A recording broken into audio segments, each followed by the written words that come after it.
오늘 주신 하나님의 말씀 열왕기하 제14장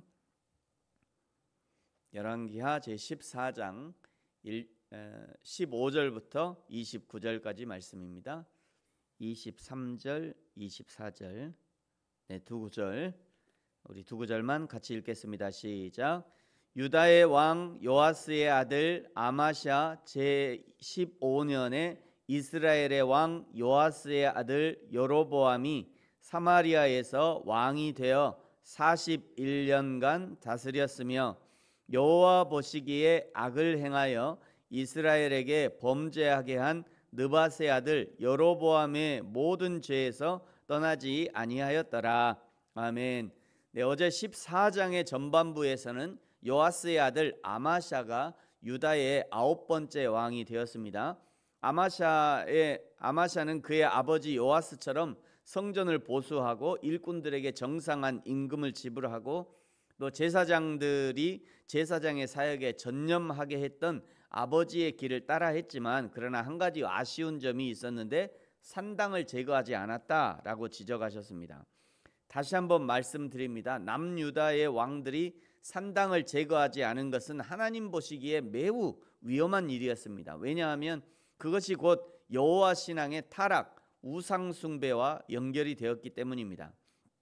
아마샤는 10절에 말년에 교만해져서 북이스라엘의 요아스에게 선전포고를 했다가 13절에 벳세메스에서 대패를 하고 예루살렘의 성벽 400규빗, 한 규빗에 약 45cm 정도 잡으니까요, 약 1.8km의 성벽이 허물어지는 대패를 당하게 됩니다.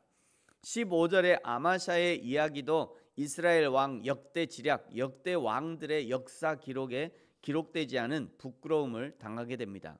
어제 결론으로 말씀드렸습니다만 교만은 하나님도 싫어하시고 사람도 싫어합니다.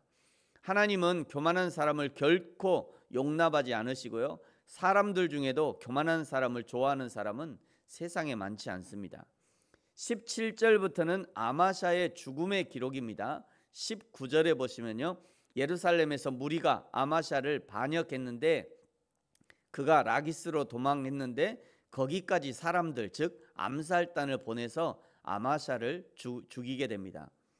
라기스의 위치를 보여드리겠습니다. 앞에 보시면요, 네, 여기가 요 위쪽이 사마리아, 북이스라엘의 사마리아고요, 요 위쪽에 요 빨간 선이 지금 북이스라엘의 땅이고요, 요 위쪽에 사마리아, 아래쪽에 남유다, 여기가 남유다 땅인데 남유다의 예루살렘, 그리고 사해바다가 여기 있고요. 라기스가 어디냐면 여기 있습니다. 여기가 라기스입니다. 그러니까 예루살렘에서 라기스까지는 약 45km 정도 되는 거리이고요. 그래서 여기 예루살렘에 있다가 여기까지 도망간 거죠. 근데 그 도망간 그 왕을 쫓아가 가지고 암살단을 보내서 끝까지 그냥 죽이게 되는 겁니다. 저는 이 부분이 조금 특이하게 생각되는데요, 아무리 왕이 잘못했다 해도 백성들이 왕이 망명 간 곳까지 쫓아가서 기필코 왕을 죽인 이유가 무엇일까? 특별한 이유가 있을까? 이것은 당시 남유다의 예루살렘 백성들이 아마샤의 정치적인 실패 그리고 종교적인 실패에 대해서 너무도 큰 환멸을 느꼈다는 것을 알 수 있습니다. 정치적으로는 교만해져서 북이스라엘에 선전포고를 했다가 예루살렘 성벽이 무너질 정도로 대패를 했고요. 종교적으로는 역대하 25장 14절 이하에 보시면 아마샤가 에돔 사람을 죽이고 돌아올 때에 세일 자손들의 신들을 가져와서 자기의 신으로 삼고 그것들 앞에서 경배하고 분향, 아니 남유다 아닙니까? 남유다의 다윗 왕조 아닙니까? 근데 그 다윗 왕조의 왕이 세상에 여기 보니까 세일 자손들의 신들을 가져와서 그들의 신으로 세웠고 그것들 앞에서 경배하고 분향했대요.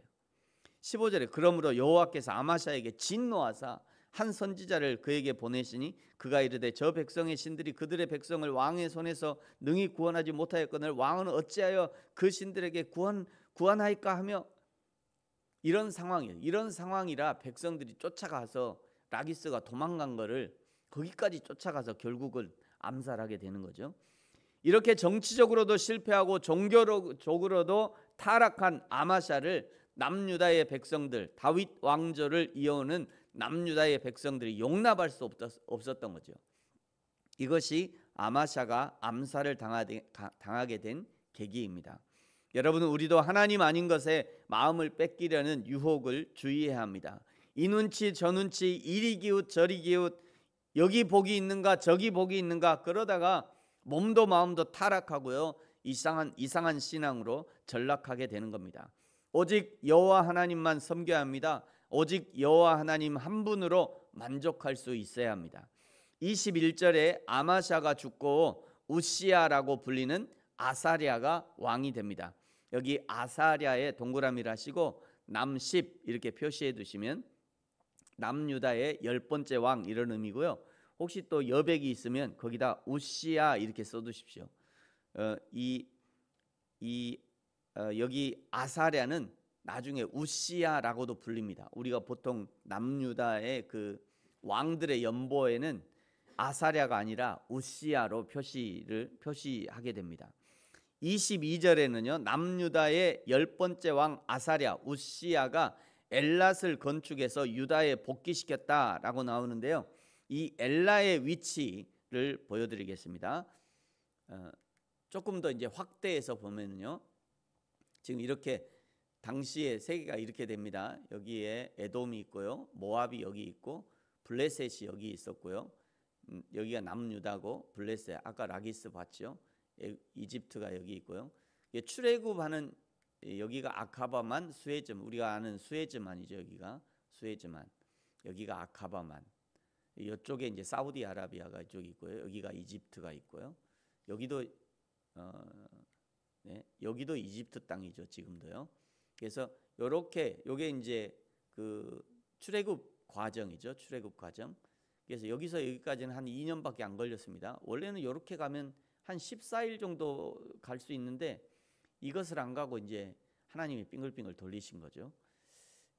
여기가 이제 시내산이 여기 있고요. 여기서 이제 모세 율법을 받았고요. 그래서 여기서 여기까지는 2년 걸려요. 여기서 이렇게 와서 여기까지 2년. 여기서 38년을 지내게 됩니다. 여기서 뺑글뺑글 지내면서 훈련하는 기간 38년. 그리고 마지막에 이렇게 돌아서 이제 예루살렘 가나안 땅으로 입성하게 되죠. 엘랏이 어디 있냐? 엘랏이 여기 있습니다. 여기. 엘랏이 여기 있다는 것은 요 항구하고 굉장히 밀접한 관계가 있다는 거죠. 그리고 요게 남유다였는데 요 엘랏을 차지했다는 것은 남유다의 영향권이 이제 여기까지 이렇게 확장되었다라는 것을 알 수 있습니다. 그래서 엘라는 여기 아카바만의 끝에 여기가 중요한 항구 엘라가 여기 있습니다. 엘라를 확보했다는 것은요, 홍해의 무역항을 확보한 것이고 우시야 당시에 유다의 영향력을 가늠해 볼 수 있는 그런 중요한 힌트가 될 수 있습니다. 23절부터는요 여로보암 2세에 관한 기록인데요. 여로보암 2세는 북이스라엘의 13번째 왕이고 북이스라엘을 41년간 다스리게 됩니다. 그는 악한 왕이었고요, 여로보암의 모든 죄, 즉 우상 숭배의 모든 죄에서 떠나지 않았다라고 말씀하죠. 그때 25절에 보면 요나의 이야기가 등장합니다. 선지자 요나, 요나서의 요나입니다. 선지자 요나고요. 요나가 니느웨에 가서 외치라 했더니 가기 싫다고 반항해서 다시스로 도망가고요. 그 다시스 가는 배에서 폭풍을 만나서 바다에 던져지고 물고기에 먹히고 다시 니느웨에 가가지고 3일 길을 하루 만에 말을 타고 달리면서 3일 후면 니느웨가 망한다 이것만 소리쳤어요. 막 말을 타고 달려가면서 3일 후면 니느웨가 망한다 이렇게 이것만 소리쳤어요. 회개하라도 아니에요. 그냥 3일 후에 니네 망해 이러고 그냥 지나간 거예요. 그런데 니느웨 사람들이 그 말을 듣고 죄를 뿌리면서 옷을 찢고 회개합니다. 그리고 회개한 니느웨를 하나님이 용서해 주자 요나가 화가 나가지고 언덕에 올라가서 어떻게 한번 죽나 보자, 저들이 어떻게 망하나 보자 이렇게 하고 있다가 하나님이 이제 박농쿨의 교훈을 주시죠. 근데 박농쿨이 갑자기 났다가 시원했는데 갑자기 하룻밤 사이에 이제 사라지죠. 그래서 이제 하나님이 요나가 그냥 불평하고 있으니까 하나님이 너는 이 박농쿨도 아끼는데 내가 저 좌우를 분별하지 못하는 사람 니느웨 사람이 12만 명이다. 가축도 많이 있으니 내가 그것을 아끼는 것이 당연하지 않냐? 이 하나님의 말씀을 듣고 요나가 그냥 입을 꽉 다물게 돼요. 할 말이 없는 거죠. 요나서의 중요한 메시지는 이것입니다. 니느웨 사람들은 3일 길을 하루에 그것도 말을 달리면서 그냥 3일 후면 니네들 망한다, 이 말만 듣고도 회개하고 돌이키고 여호와 하나님을 인정했는데, 정작 하나님의 백성이라고 하는 북이스라엘과 남유다, 너희들 지금 뭐 하는 거냐? 이런 의미가 있는 거예요. 요나서에는 수많은 선지자를 보내고 하나님의 은혜를 베푸신 것이 한두 번이 아니고, 그 오랜 시간 참아주고 구원해주고 필요하면 물도 주고 고기도 주시고 기적을 보여달라면 기적도 보여주시고, 그런데 그런 이스라엘과 유다가 회개했습니까? 아니요, 아직도 회개하지 않았습니다. 요나서를 통해 이야기하고 싶은 것은 니느웨의 구원이 아니라 니느웨 사람들은 이렇게만 해도 하나님 앞에 회개하는데 이스라엘 너희들은 왜 회개하지 않느냐, 지금 그 얘기를 하고 있는 겁니다. 사랑하는 성도 여러분, 우리도 주의해야 합니다. 회개할 기회가 있을 때 회개해야 돼요. 하나님 앞에 충성하지 못한 것을 회개해야 합니다. 하나님보다 더 사랑하는 것이 있었음을 회개해야 합니다. 하나님 아닌 것으로 만족하려 했던 것을 회개해야 합니다. 회개하는 것이 은혜예요. 29절에 여로보암 2세도 죽고요, 그의 아들 스가랴가 대신하여 왕이 됩니다. 스가랴는 북이스라엘의 14번째 왕입니다. 사랑하는 성도 여러분, 하나님이 회개할 기회를 주실 때 회개하십시오. 오늘이라는 기회의 시간은 회개하라고 주시는 기회의 시간입니다. 자신의 죄가 생각날 때 회개해야 합니다. 하나님이 말씀하실 때 회개해야 합니다. 마음에 찔림을 주실 때 회개해야 합니다. 성령님이 알게 하시고 깨닫게 하실 때 그때 회개해야 되는 거예요. 그것이 저와 여러분이 하나님 앞에 회복되고 살아나고 하나님의 복을 누리는 비결이 되는 것입니다. 기도하겠습니다. 하나님 아버지, 감사합니다. 니느웨는 요나의 건성건성한 회개의 선포에도 회개함으로 하나님의 복을 받았는데, 남북 이스라엘은 그렇게 많은 선지자들이 회개하라고 선포하고 가르쳐도 계속 우상 숭배에 빠져 있던 것처럼, 혹시 우리도 하나님 아닌 것에 만족하고 눈길을 주고 하나님보다 세상이 주는 달콤함에 빠져 있지 않은지 우리를 잘 돌아보게 하시고, 오늘 기회를 주실 때 회개함으로 하나님 앞에 우리의 신앙과 기쁨이 회복되는 은혜를 주옵소서. 감사합니다. 예수님의 이름으로 기도합니다. 아멘. 하늘에 계신 우리 아버지, 아버지의 이름을 거룩하게 하시며 아버지의 나라가 오게 하시며 아버지의 뜻이 하늘에서와 같이 땅에서도 이루어지게 하소서. 오늘 우리에게 일용할 양식을 주시고 우리가 우리에게 잘못한 사람을 용서하여 준 것 같이 우리 죄를 용서하여 주시고 우리를 시험에 빠지지 않게 하시고 악에서 구하소서. 나라와 권능과 영광이 영원히 아버지의 것입니다. 아멘.